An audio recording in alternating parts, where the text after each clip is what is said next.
She handed me a glass with a smile. "Special sangria just for my favorite son-in-law," she said. I thanked her, then quietly switched it with her husband's. 45 minutes later, he was pale, shaking, and rushing to the bathroom. Across the table, her smile had vanished. Her eyes met mine. That's when I knew she meant that drink for me, and that was just the beginning. It was a cold Sunday evening in Asheville. My cheeks were still windburned from a week photographing bison in Montana, and all I wanted was sleep. But we had a dinner to attend, Diane's birthday. My wife Haley said it was important, just a couple of hours. I nodded, kissed her forehead, and we drove across town. Their house was the same as always. Polished floors, overpriced furniture, and the cold smile Gerald gave me at the door. Dinner smelled of rosemary chicken and obligation. Gerald was already halfway into a story about stocks. Diane hovered around Haley, ignoring me completely until dessert. That's when she offered me a drink. "Sangria," she said sweetly. "Special recipe just for you." She handed me a glass. Her hand shook slightly. I smiled politely, but something didn't sit right.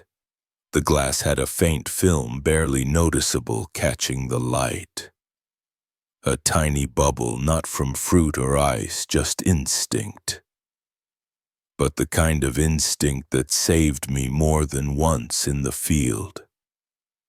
So I took both glasses and walked into the dining room. "Here you go, sir," I said to Gerald, setting the tainted glass in front of him. "Cheers." I claimed water for myself, said it helped with digestion. Haley laughed. Diane said nothing. 45 minutes later, Gerald was bent over the upstairs sink, white as a sheet. Across the table, Diane stared at me, pale, frozen, and in that moment we both knew exactly what had just happened. And neither of us said a word. I wish I could say that moment at the dinner table shocked me. But the truth is it didn't, not entirely. Looking back, the signs had always been there. Diane never liked me, not really. From the moment I met her, I was the creative type, said with the same tone someone might use to describe a leak in the ceiling. Gerald, on the other hand, didn't bother pretending. I wasn't a doctor, I wasn't rich. I took pictures for a living. To him, that meant I was disposable. At every family gathering, I was introduced as the photographer, not as Haley's husband. Diane would smile through gritted teeth when I talked about my work. She praised my wildlife photos while asking when I'd get a real job. One Christmas, I overheard her say, Haley could have married Thomas, the surgeon. But she chose the artist. But I stayed silent, not because I didn't notice, because Haley loved them, and I loved her. Still, some things stuck with me. The way Diane flinched when I entered the kitchen. The way her hand shook as she poured that drink. The way she smiled, too wide, too fake. It wasn't a mother-in-law playing favorites. It was something darker. If you've ever sat at a table full of people smiling at you, while quietly hoping you'd fail, then you know the feeling, and if you've felt it, you're not alone. Because what came next, it wasn't just personal, it was calculated. I couldn't sleep that night, not because of what Diane had done, but because I didn't know why. Was it spite, control, or something even more deliberate? I kept replaying the moment in the kitchen, the way she whispered, "Special recipe for my favorite son-in-law."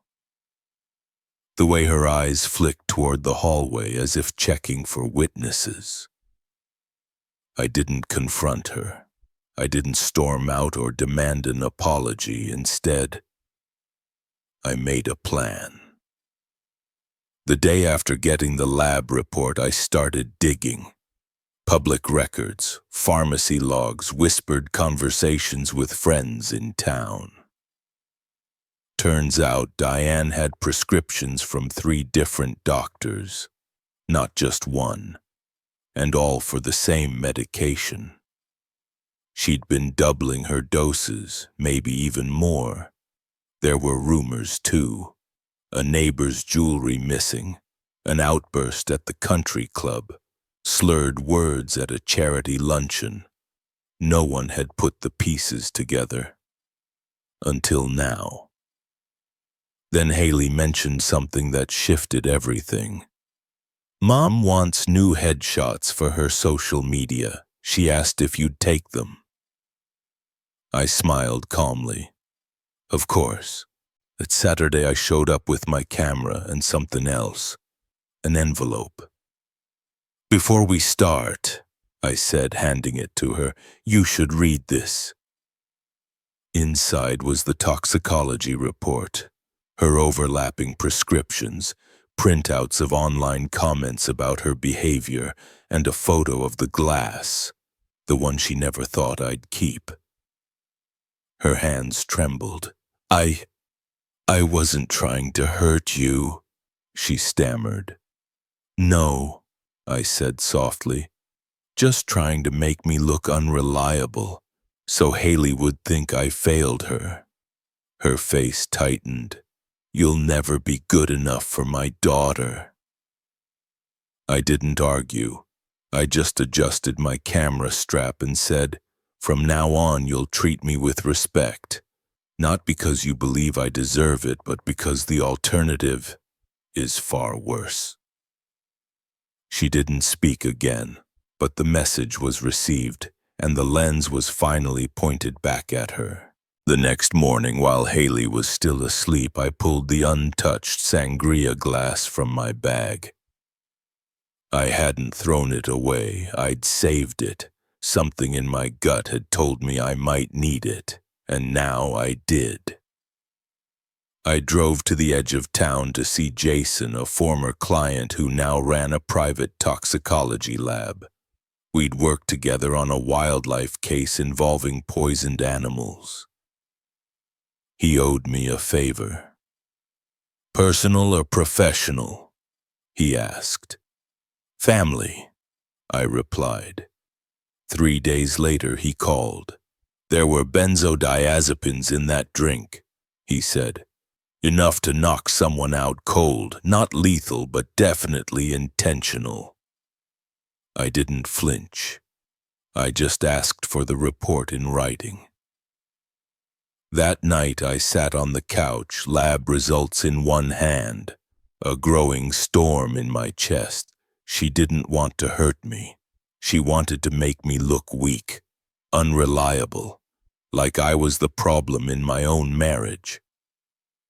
It wasn't just a grudge, it was a plan. If they were trying to erase me from Haley's life, they'd just made their first real mistake. Because now, I had proof, and I wasn't going to waste it. Haley didn't say much on the ride home. She stared out the window, one hand resting gently on her stomach. We were expecting, and somehow that made everything feel heavier and clearer. 2 days later, Gerald called. No anger this time, just a flat, tired voice. "You've made your point, loud and clear." "I never raised my voice," I replied. He hung up. Weeks passed. Then a letter arrived, certified. Inside was a deed transfer. The home we'd been renting was now ours, paid in full, no strings, no note. I didn't celebrate, but I understood it wasn't an apology, it was an acknowledgement. When Eliza was born that summer, Diane and Gerald came to the hospital. They brought flowers, no lectures, no advice, just quiet, practiced kindness. They held her, took a photo, and left. That silence, it meant everything, because sometimes dignity isn't loud. It doesn't slam doors or make speeches, it just stays standing. Later that night, as I rocked my daughter to sleep, I realized something. I hadn't won by beating them at their game. I'd won by refusing to play it, and that perhaps was the greatest lesson I could ever pass down. Even the sharpest shadow eventually lose to steady light. I didn't confront them to win, I did it to protect the life we were building. A life rooted in trust, not control. They still send cards, they still walk on eggshells, but they no longer try to steer the wheel, and sometimes that's enough.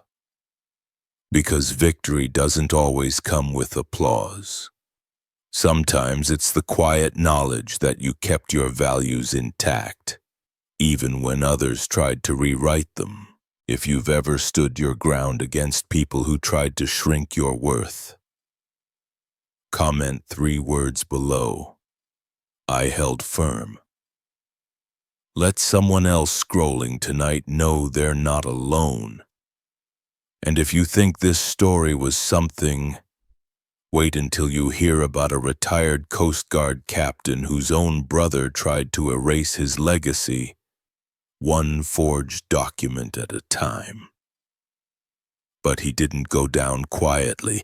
That story's next.